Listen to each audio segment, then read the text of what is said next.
tardes para todos nuestros televidentes en Telemedellín. Hoy, el jueves de Somos Innovadores, toda nuestra programación está orientada hacia la innovación, hacia las investigaciones científicas, hacia la creatividad y hacia las nuevas invenciones. Hoy, por ejemplo, ustedes a través de nuestras redes sociales y a través de la programación de Telemedellín han podido apreciar diferentes miradas de la Tierra a través desde el espacio. Entonces, nosotros estamos muy pendientes de este proyecto nuevo de la NASA. Hoy les queremos compartir este proyecto que ha iniciado la NASA a partir del 18 de abril, en el que podemos apreciar a la Tierra 24 horas al día a través de un nuevo canal streaming y a través de alta definición. Entonces, para hablar acerca de este tema nos acompaña Julián Mauricio Arenas, que es experto aeroespacial y nos va a comentar un poco más sobre este tema. Gracias, Julián, por aceptar esta invitación y por acompañarnos el día de hoy. No, Marcela, es con mucho gusto. Gracias a ustedes por haberme invitado. Perfecto. Estamos descrestados con estas imágenes. Es que simplemente ver la Tierra desde esta perspectiva es maravilloso. Como diría Carl Sagan, es un punto pálido en el espacio, pero yo diría que es un punto azul maravilloso y que nos deja descrestados a todos. Por ejemplo, tenemos ya más de 8 millones de visualizaciones. Es incluso, yo diría, que el selfie más popular que podríamos tener a través de la historia. Cuéntanos un poco más el motivo de este proyecto. ¿Cuál es el propósito central que está buscando la NASA al hacer esta investigación? Bueno, la NASA desde 1968 aproximadamente, cuando se hizo el vuelo del Apolo 8 y se pudo observar por primera vez la Tierra desde el espacio por seres humanos en una perspectiva completa, inició como este movimiento de proteger la Tierra y sensibilizar a la gente por medio de mostrar las imágenes y a la vez de lo bella y lo frágil que es. Hoy en día, retomando como esa época de los 70, en el año 68, posteriormente el año 70, que dio motivo al Día de la Tierra y a la creación del movimiento de protección de la misma, están como retomando eso. Es básicamente usted poder tener la chance de llegar a la casa, poner un canal donde puedes observar la Tierra en directo, y eso, aparte que te relaja, te sensibiliza de cara pues de lo que hay que cuidar y lo frágil que es. Como ves en las imágenes, por ejemplo, la capa de la atmósfera es bien delgada, los océanos se ven muy azules, pero son delicados también. Ya tenemos nuestros problemitas de contaminación y de calentamiento climático. Eso, entonces va más por ese lado, por el lado de sensibilizar acerca de cuidar el planeta. Perfecto. Cuéntanos, ellos están ahora en una fase de pruebas, sobre todo ellos enviaron estas cámaras, fueron 4 cámaras en alta definición y fueron enviadas a través de una cápsula llamada la SpaceX Dragon, cápsula, ¿cierto? Y las enviaron al espacio. ¿Tienen pensado que sea una duración de un año este proyecto? ¿Por qué un año específicamente orbitando la Tierra? Y observándola, porque puedes a lo largo de un año observar en toda la franja sobre la que vuela la estación espacial muchos cambios que se dan sobre el planeta debido pues al fenómeno estacional, más que todo en el hemisferio norte, hemisferio sur, cambios de vientos en zonas desérticas. O sea, es el periodo perfecto como para tener un panorama completo de cómo se comporta el planeta durante un periodo similar. Empiezas en el invierno, terminas en el invierno. Julián, por ejemplo, ahorita nosotros estamos muy pendientes del fenómeno del Niño. ¿Crees que se puede apreciar el comportamiento de las aguas del Pacífico, que se vea un cambio en las tormentas, en los vientos, que nos dé lugar a esa observación del fenómeno del Niño? Pues la verdad, con cámaras como estas, que son cámaras en el visible, no creo que mucho. De pronto, en el acumulado de imágenes que se ven a lo largo del año, se pueden ver es las zonas secas que se van produciendo, como represas que se van disminuyendo su nivel, ríos que bajan el caudal. Pero para ese tipo de fenómenos que tú dices, realmente la NASA tiene una flota de satélites mucho más avanzado que observan en otras longitudes diferentes al visible. Y con eso pueden darse cuenta qué está pasando de abajo y cómo cambian. Es decir, ellos sí tienen la capacidad de monitorear eso. Ok, perfecto. Esto me interesa mucho. Yo quisiera que le contáramos a la gente que la NASA no es la única agencia que está monitoreando, digamos, lo que sucede con la Tierra y en el espacio. Hay otras agencias como la NOAA, como la Agencia Europea Espacial. Yo quisiera que les contáramos un poquito cómo estos datos van a servir a todas esas agencias para que trabajen en conjunto. Cuéntanos un poco de eso. Hoy en día, con el grado pues, de tecnología que se tiene en satélites de observación de la Tierra, casi que cada satélite tiene una misión específica. Por ejemplo, hay satélites que se dedican nada más a observar la salinidad del mar, otros observan la deforestación, otros observan el nivel del mar con una precisión exquisita pues, de casi que de milímetros. Y las diferentes agencias, en vez de replicar satélites, lo que hacen es que se complementan. Y todo esto está yendo a una base de datos mundial, donde la cantidad de datos para analizar va a ser el gran problema, porque hay tantos que se van a demorar tantos años que no sabemos cuándo pues tengan resultados, es decir, sí van a haber resultados a corto plazo, pero no se nos extrañemos que de aquí a 30 o 40 años se estén sacando descubrimientos y cosas nuevas del planeta con datos tomados hoy en día, por ejemplo. Claro. Y en efecto, son muchas agencias, está Japón, está la Agencia Espacial Europea, está la NASA, Rusia tiene su agencia también, la NOAA pues es americana, trabaja con la NASA también, pero es un esfuerzo mundial.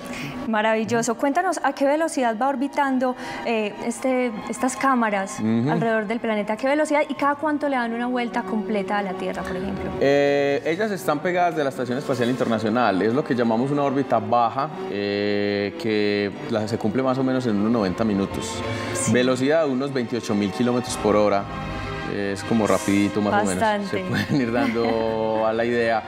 Y sí, en el lapso de hora y media le dan una vuelta completa a la Tierra. Relacionado con esto, me interesa mucho que siempre que estamos mirando el video, se para a los 90 minutos o uno ve que ingresamos como a una total oscuridad. ¿Qué es lo que sucede ahí? Nos explican que estamos entrando en lo que se conoce como una noche orbital, pero ¿qué es eso? ¿Qué podríamos decirle a los televidentes? ¿Qué es esto para nosotros? Porque no es la noche habitual de nuestro planeta, me figuro. Claro, es claro. Distinta. No, es simple. Está la Tierra, entonces tenés pues el Sol pegándole por un lado y sombra en el otro. Básicamente es la zona de día, la zona de noche.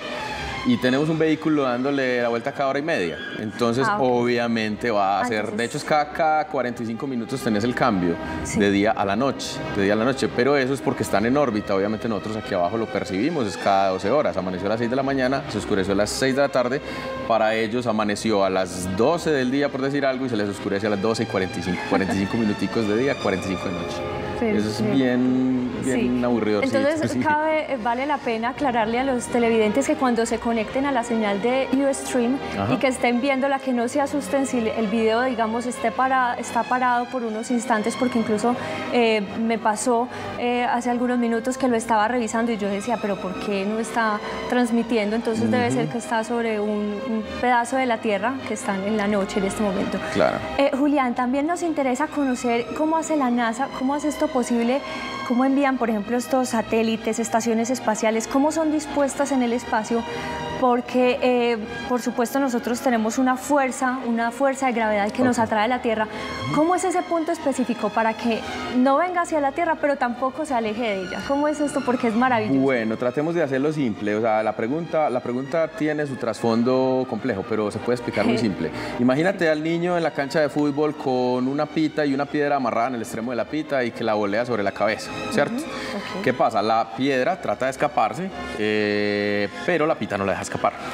En el caso de un vehículo de estos, básicamente lo sacas con un cohete para darle una velocidad circular tangencial, que es lo que hace el niño cuando circula con la pita, ¿cierto?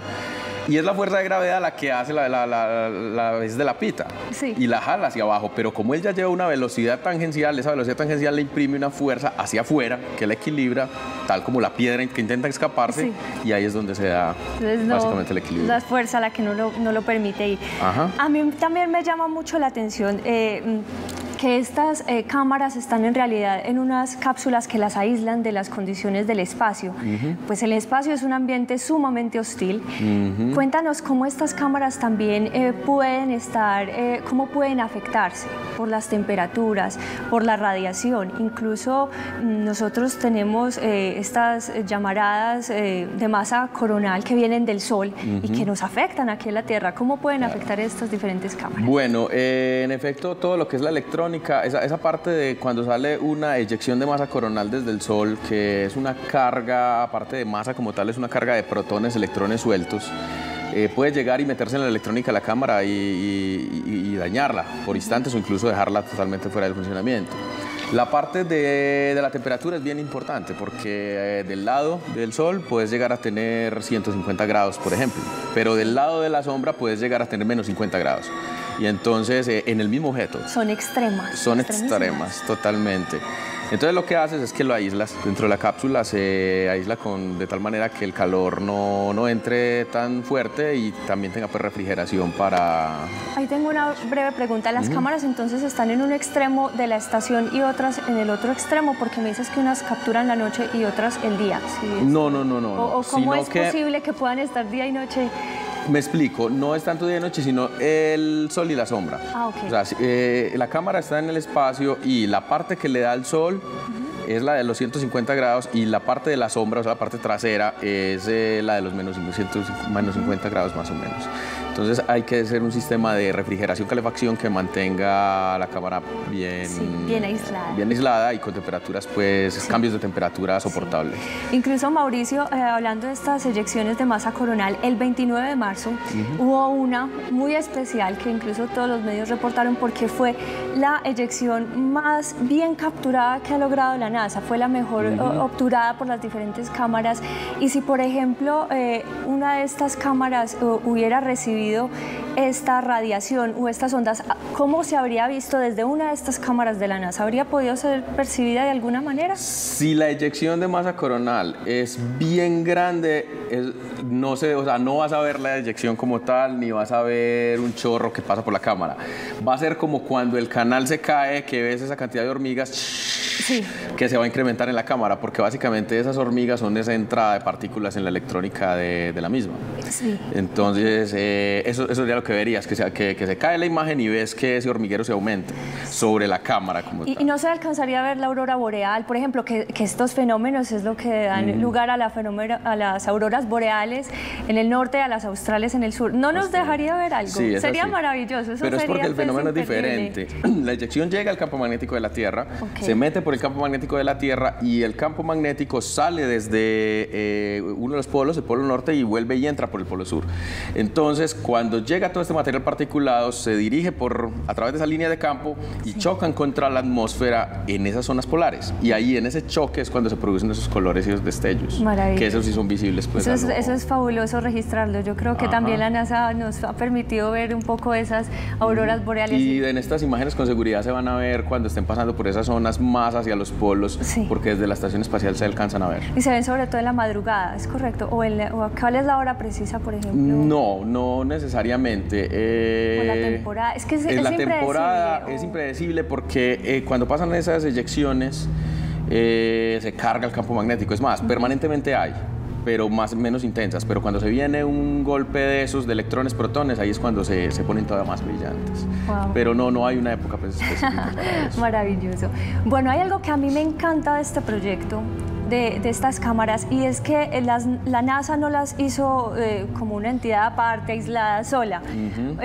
Tuvo la colaboración de jóvenes estudiantes. Incluso estábamos mirando que ellos se apoyaron en el programa Hunch, que viene siendo el programa de escuelas secundarias que se unen con la NASA para crear hardware y diferentes software que les colaboren en esta investigación.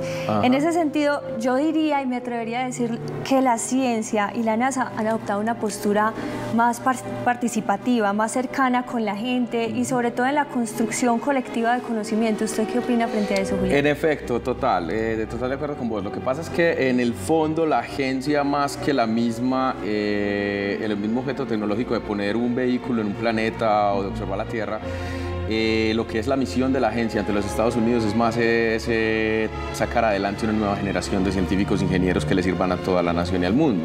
Entonces es parte fundamental de la misión de ellos, nada más que inspirar a hacer eso, y nada mejor que con la tecnología del espacio.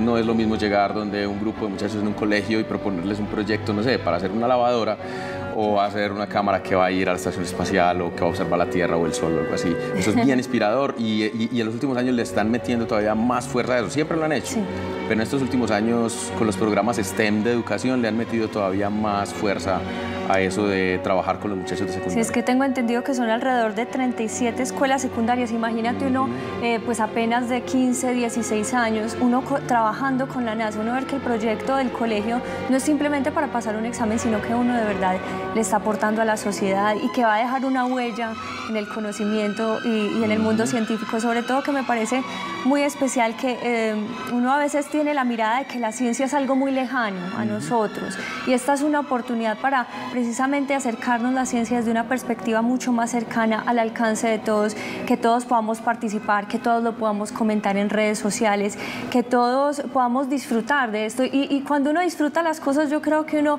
en verdad se empieza a interesar por estudiarlas, y entonces uno empieza a consultar, digamos que la NASA o diferentes fuentes de consulta, ya por un amor y por el deseo de aprender. Por ejemplo, el Día de la Tierra, el 22 de abril, que fue este día en el que la NASA apoyó el Global Selfie, en el que toda la gente se tomaba una fotografía en un diferente sitio de la en un diferente lugar de la Tierra, en un ecosistema, y le mandaba su mensaje al mundo y decía: este es el Global Selfie, yo participo y los invito a cuidar a los bosques, cuidar los ríos. Eso es una propuesta maravillosa. Incluso aquí también, a modo local, Telemedellín, digamos que esa propuesta sería equivalente a un M24. Aquí, cuando hicimos esa invitación de ciudad a que todos participemos y todos revelemos nuestra mirada del mundo, nuestra mirada del conocimiento, porque nos demuestra que no hay una única verdad, ¿cierto? Ajá. Nos demuestra que la verdad la construimos todos desde diferentes miradas, y yo creo que este Global Selfie, el M24, esta iniciativa de la NASA nos permite comprender la ciencia de otra manera. Ahora yo quisiera preguntarle, Julián, usted está en un punto muy privilegiado desde el mundo científico. Usted, desde el Planetario de Medellín, con su equipo de trabajo, ¿han pensado en cómo podrían utilizar esta herramienta o cómo le podrían sacar partido para sus observaciones, para sus diferentes actividades aquí con la ciudadanía de Medellín? La gente del planetario, entiendo que sí, que han estado muy pendientes como de todas estas actividades de NASA y de educación, más que todo, y lo que llaman hoy en día ciencia ciudadana, que es básicamente a lo que te referías. O sea, ya hoy en día no se está incluyendo en estos proyectos solo a los estudiantes de los colegios, estudiantes universitarios, sino que ya también se quiere involucrar al ciudadano de a pie, que de alguna forma, mediante tecnologías masivas que hay, como el smartphone y cosas de ese estilo, puedan aportar de alguna forma. Sí vienen con programas pues bien interesantes en ese sentido, que seguro van a salir en algunos meses, ¿cierto? Y más también pues, por esa línea de sensibilizar en el sentido de lo que es la tierra y el cuidado de ella. Ay, muchísimas gracias, Julián. De verdad ha sido un placer tenerte aquí con todos nosotros. Él es Julián Mauricio Arenas, experto aeroespacial, que nos explicó todo este fenómeno y todo este nuevo proyecto que está impulsando la NASA para que veamos 24 horas al día y durante un año a toda la Tierra en calidad high definition. Esto es todo por el momento. Ya llegó el final de esta entrevista. Nos tenemos que ir, pero les recordamos que Telemedellín estará pendiente todo el día brindando